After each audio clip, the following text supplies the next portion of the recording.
Welcome to Midnight Movie Talk. I didn't think I'd be doing the stream tonight. I really didn't. I thought that we would just be chilling on a Friday night. I was actually watching J League Soccer on YouTube, and then I saw the cinema score, and I said to myself, I promised to stream. If it gets below an A minus cinema score, we'll do a stream. So here we are. It's going to be short and sweet. I didn't tell you how long this stream's going to be.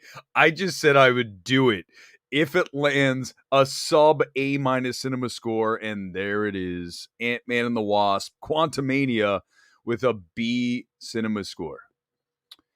This is the worst cinema score of the past 4 films. You look at Wakanda Forever, some miracle of God, got an A. Thor Love and Thunder, B+, and Doctor Strange in the Multiverse of Midness with a B+. So this is the worst cinema score that we've seen for a Marvel film in a while, in a really long time. What did the Dark World get? Let's just hold on. Let me just put in Thor. I know that was not a great score on that one. Let's see. Let's squeeze it back. Thor was a B+. Ragnarok, A. Dark World was an A-. This is bad. Is this the worst Marvel cinema score ever? I really should have all of these titles in front of me. Let's see. What else would be a terrible? Help me out, guys. What's another bad MCU film? Not that Ant-Man 3 is. Let's just see what the other Ant-Mans were. That would be good. Although without, oh, by the way, if you don't put a hyphen, they're like, what movie are you talking about? A minus.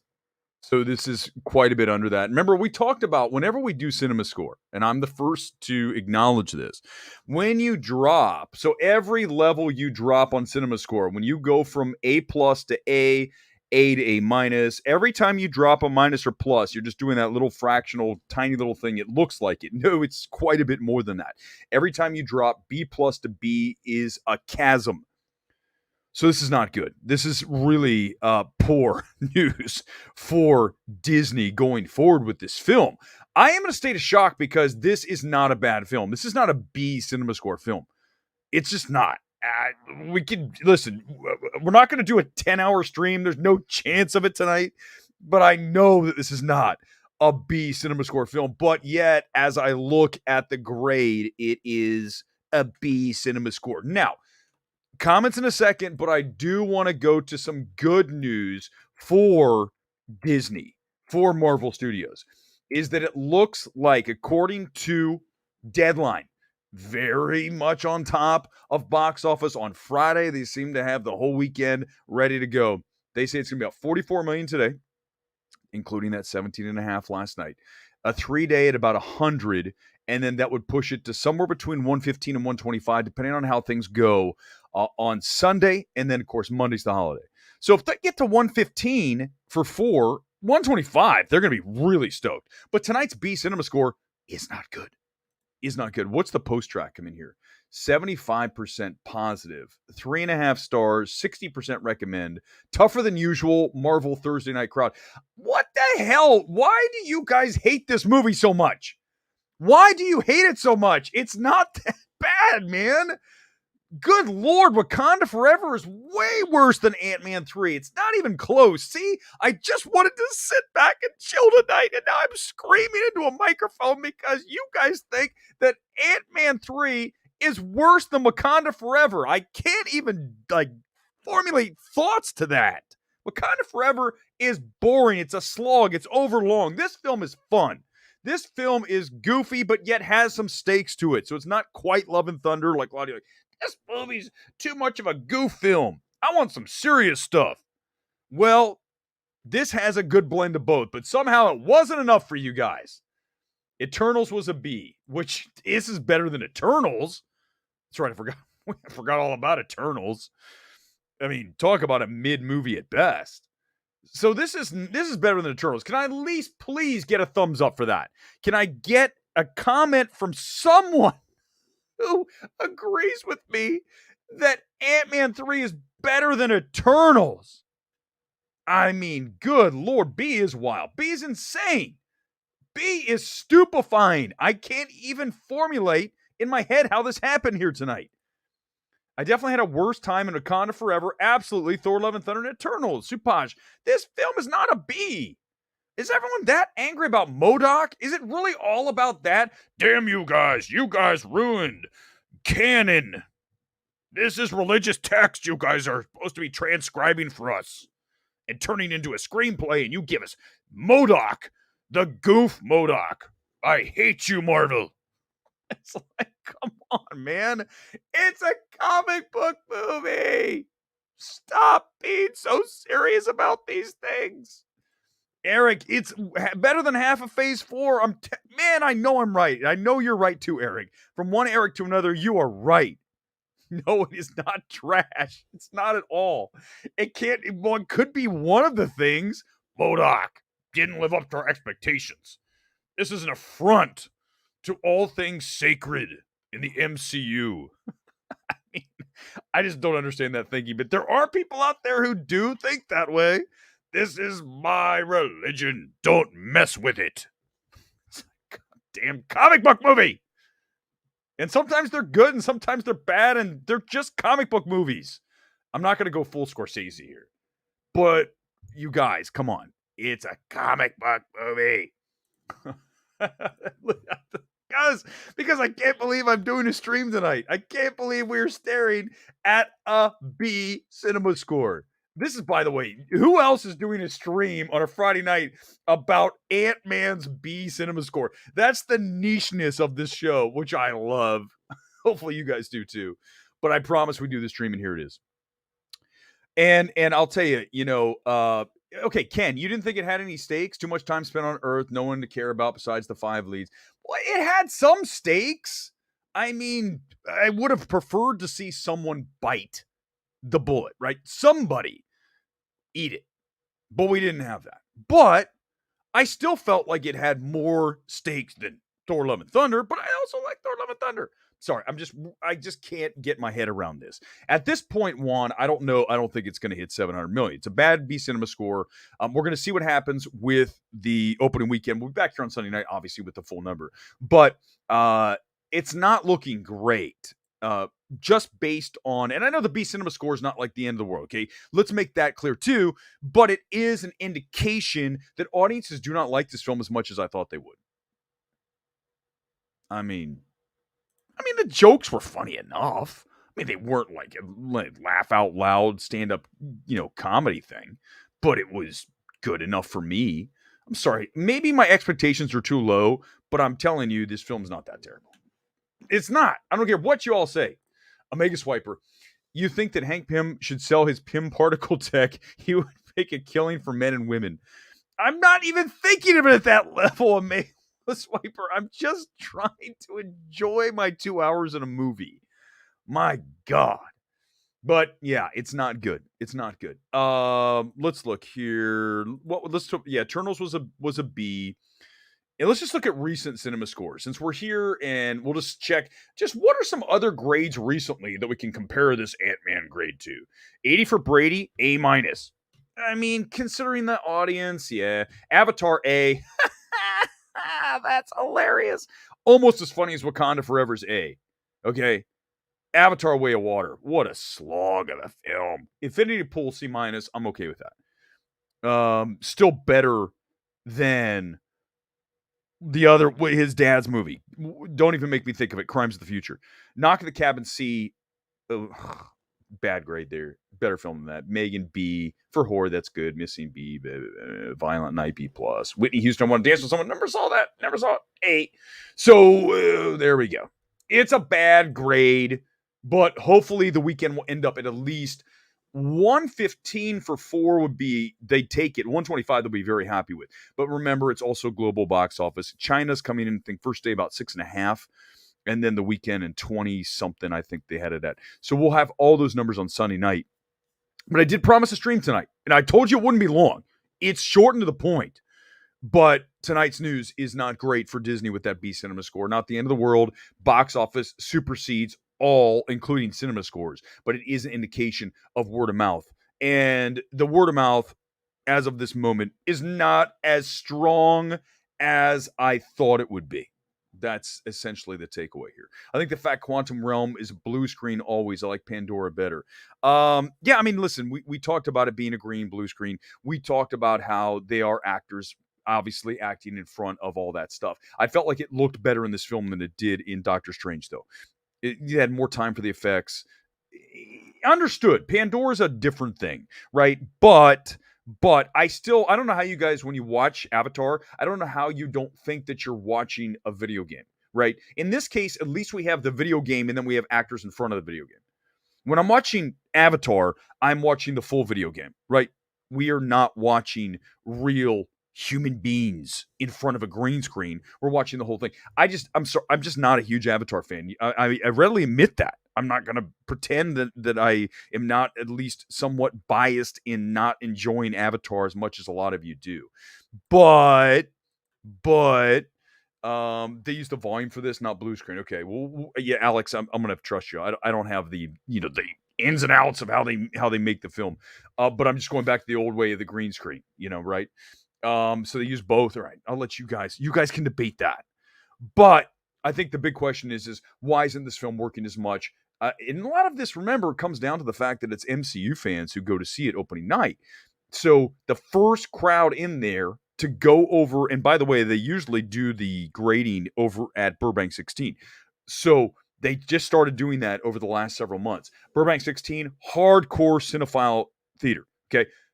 LA fans, movie fans, they're all going there. So those are going to be people that are going to fill out that ballot. They also do Vegas. They do, I believe, Denver, maybe Phoenix.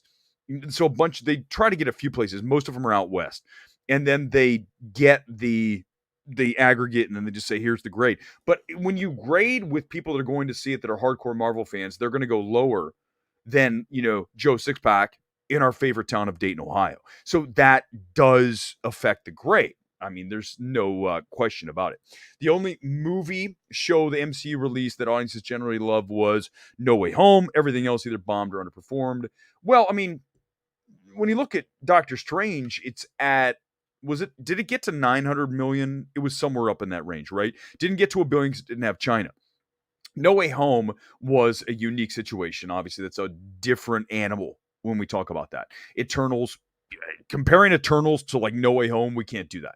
Ant-Man is more in line with comparing it to obviously Shang-Chi, even though it's elevated than that, right? Because Shang-Chi was introducing a character. In this case, it's the third Ant-Man, plus he's part of the Avengers, so it's not quite there. It's above that, but it's also under Thor, right? Ant-Man's under Thor.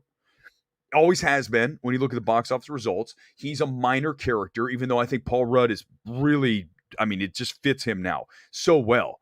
He's just perfect in this role, and he's very good in this film, too. He's so at ease. But so the expectations for this film are not going to be at a level of a Thor or even a Strange. But I think we know that Doctor Strange Multiverse of Madness, one of the reasons it did so well is it was right after No Way Home. It's the next film up. So a lot of people were like, what's going to continue? What characters are we going to see come through the multiverse? And we ended up seeing like virtually nothing. Everyone thought we were going to get like Tom Cruise as all these people. No, none of it happened. So another reason why that film's so disappointing. There's no question that Doctor Strange benefited from No Way Home. And then they felt underwhelmed. And then we got that down on Thor. But Thor still did very well in the opening and still ended up within the 700 million, was about 800 million worldwide. So this film, if it gets to 700, I'm sure Disney would be very happy about it.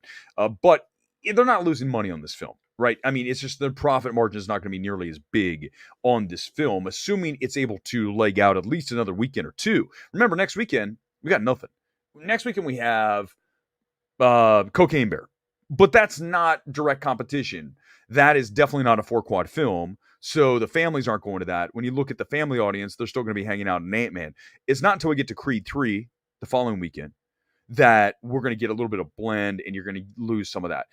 But, it's still going to probably perform pretty well next weekend because of the fact there's nothing else out. And as long as families are looking for something to do on the weekend, you should be able to pop a decent number even on the second weekend, because you don't have that direct competition. So one of the reasons Avatar 2 did so well for so long, there was nothing up against it. Remember, Shazam was supposed to be up against Avatar 2. Didn't happen. So it was all by itself. And anytime you're by itself, you have no competition. then you are going to benefit from being the only game in town, and that's what happened with Avatar 2, which I think expect is going to happen this coming next weekend with Ant-Man again on that second weekend. Sure, it's going to drop, and maybe it's a minus 60, but if it opens at, let's say, 100 and it's minus 60, this will be about 45 for the second weekend. Let's just call it 45. And then maybe it's 50 if it holds at 50, just because there's nothing else out there, right? So it doesn't even matter necessarily about the quality. It's kind of like, we're going to go see a movie no matter what. Look at Puss in Boots. Worldwide, it's at like 400 million, or is it 5? It's a big number. And one of the reasons is because it was the only animated game out there. And the only two films you could see with your family, Avatar 2 and Puss in Boots. That was it. There's nothing else. Tom Cruise making an amazing real Iron Man. I mean, he's getting old, though. Tom Cruise he's 60 now, right? I mean, he still looks good. He's still in great shape. He still does his stunts, and he's insane. But, I mean, you've got to recast that. If you ever do Iron Man again, which you can't. I don't know how you can. If you did, you got to recast at least in the mid-30s. That way you get, 10 years, 35 to 45. Because Iron Man can be a little bit older, because that's when RDJ did that, he wasn't 25, right? So you can do that. Avengers films should always end the phase. Yeah. I mean, yeah, Erick and Supash are getting into it. I understand why Marvel thought it was smart to go full phase without an Avengers movie. Secret Invasion should have been an Avengers movie, not a show. There should be something coming up. I feel like we're trying to build to that, but it's just not getting there. And it's because some of these films just didn't get the level of success that they expected. Like Eternals, definitely not a success. And you look at, they're trying to build these characters in here, and then Marvel's just got pushed off right until November. So Marvel now is shoving the Marvels until November, which is going to be the interesting, because that's right around when Dune's out, right? So Dune and Marvels go head to head. I think at that time of the year, we should be okay, as long as everything continues the way it is, without, authorities telling us, if you go to a movie theater, you'll die. As long as that doesn't happen again, we should be okay. But if it does, then maybe one of those films suffers more and people start living in fear again. But let's hope that doesn't happen.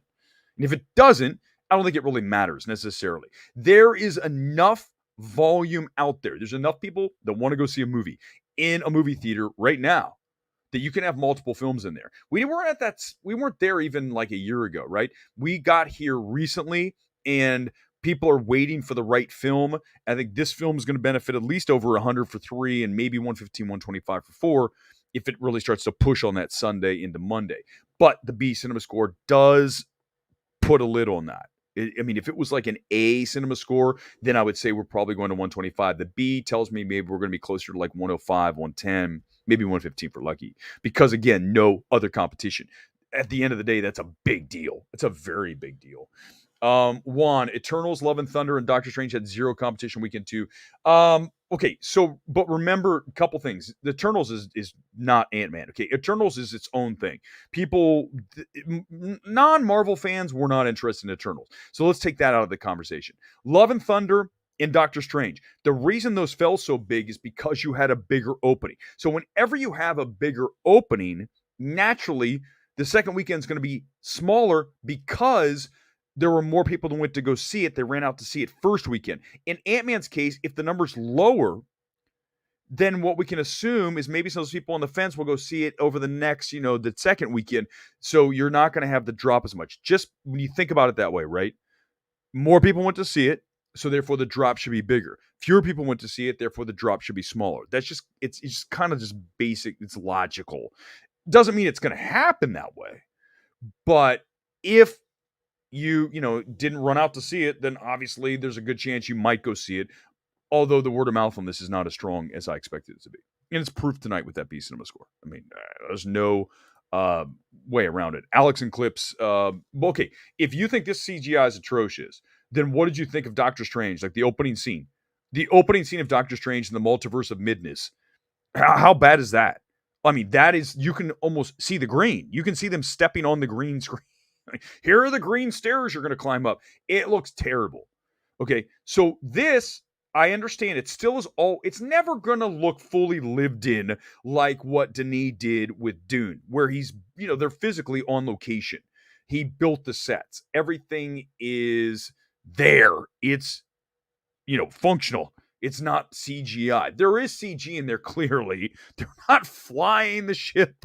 But, when they're inside the set, They created that. I mean, I'll never forget when I walked over to Universal. This is a few years ago. And I walked on the set, on the studio lot, and I was visiting a friend on the lot. And one of the doors was open for the gigantic set over there at Universal. They have like 50 sound stages now.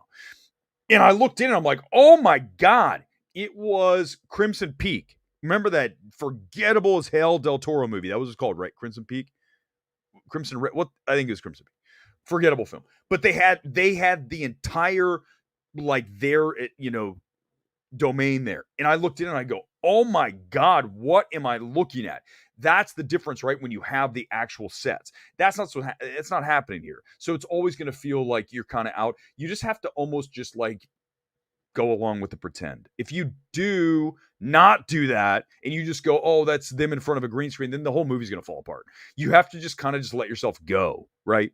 Because when you start to overthink a film that's, again, a comic book movie, we maybe not need to do that. Let's just go have a good time at the movie theater. By the way, I want to point out tonight, why do you think that everything is red tonight? Because I'm pissed off that I have to do a stream, and I promised you guys I would, and I didn't want to, and I had to, and that's all I got to say. Tonight's kit is Club Tijuana, red and black, for the anger I have in my heart towards all of you for making me do a stream. We're going to cut this tight. It's almost over really quickly. Anyone else wants to get in there? Kevin, I promised. I'm delivering, and then it's over. It's over.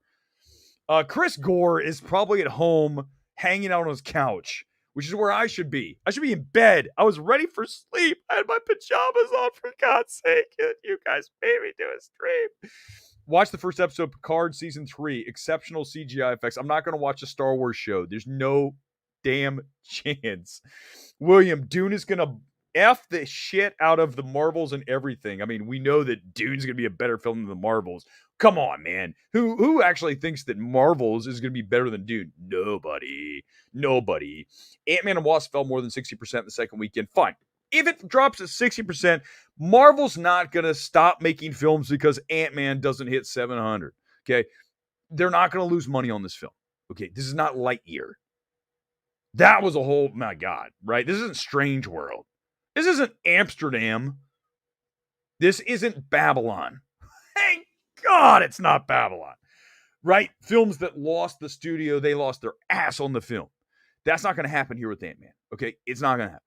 So, regardless of wherever we go here on Sunday night, when we have the final number, I'm going to put the number at, based on the B CinemaScore and what Deadline's reporting, I'll put the 3-day at right around 100, maybe a little under. Let's go 98. And then the 4-day, 111.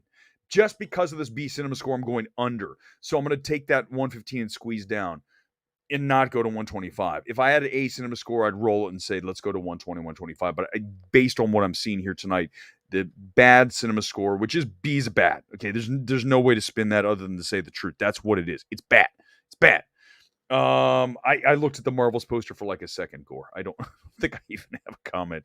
It looked okay. Yeah, it pushed back. I talked about, no, you're not keeping me on the stream. Gore, you're not going to keep me on the stream. I told you my thoughts. My thoughts are that they just wanted more time to work on the CG. If I didn't say that, I just did. They also wanted to get it out of there. There's too much going on. Let's give it more time. Whenever you have a film like that, you want to spend the time to get it right. You know, you guys are all complaining about Ant-Man 3's effects. You're going to be doubly hard on the Marvels because we all know how a lot of you view Brie Larson. So that's already going to be trouble. So the effects better be perfect. So take more time. If the film's not ready, why rush it into market? I don't care what the film is. If your film is not ready and you're rushing to bust your ass to get it done, like doing post the last second, no, push. Anytime that a movie's like that, if I was in studio planning and release dates, I'd say, listen, is you're not ready, we are shoving this off for 6 months. Finish it. Take your time. Let's get the best version of this film possible. I think that's what happened. That's got to be what happened. Gore, you're not going to get it out of me tonight. It's not happening. Dune 2 thoughts. I can't wait. You know it's going to be the best movie of the year. Dune 1 was my number one movie of 2021. By the way, for those of you who missed my stream of the best films of 2022, it is the film right there, Tar, number one. Go watch the stream. I have so many great things to say about that film. I adore it. We're back here on Sunday night. I'm not doing it anymore. I'm exhausted. That is it. I promised a stream. There it is. I'll see you Sunday night. We'll see where Ant-Man goes. B CinemaScore tonight. Not a good grade. Disney can't be thrilled about that, but they're definitely going to check out the box office, see where this goes over the weekend. Again, 4-day weekend. We've got President's Day on Monday. That is really going to help this thing out as you get a bigger night on Sunday than you traditionally get because people are off on Monday. They're looking for something to do. I'll see you back here on Sunday night. MMT is out from Los Angeles. Good night. Back into the PJs I go.